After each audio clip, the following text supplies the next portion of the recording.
Welcome everybody. What we're going to look at here is how to unpack your new Quantum outdoor noise monitor.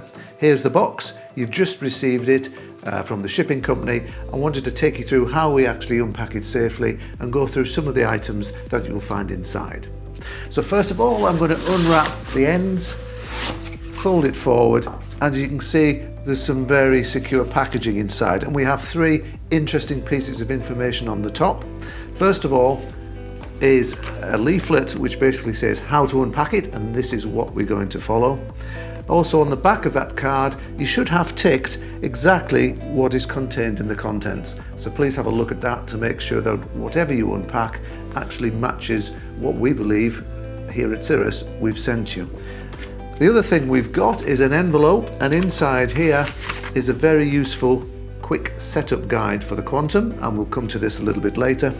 And finally, in the third envelope you'll find your calibration certificates.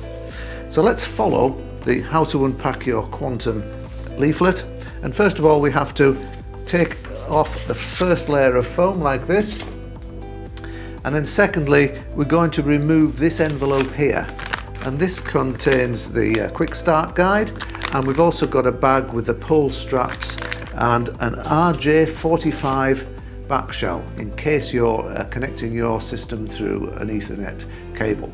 So we need to remove these parts here, put them to one side.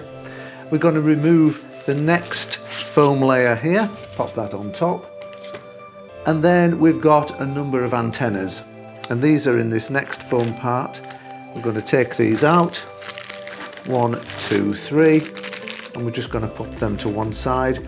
And then finally, once we've taken the three antennas out, we need to remove the last piece of foam packaging. Here it is. We will get there eventually. And finally, your Quantum is ready to take out of the box. And here it is, your Quantum outdoor noise monitor. And what we're going to do next is have a look at the Quantum and all of the different parts that have come with it, which aren't that many, but I want to clear away all this packaging first.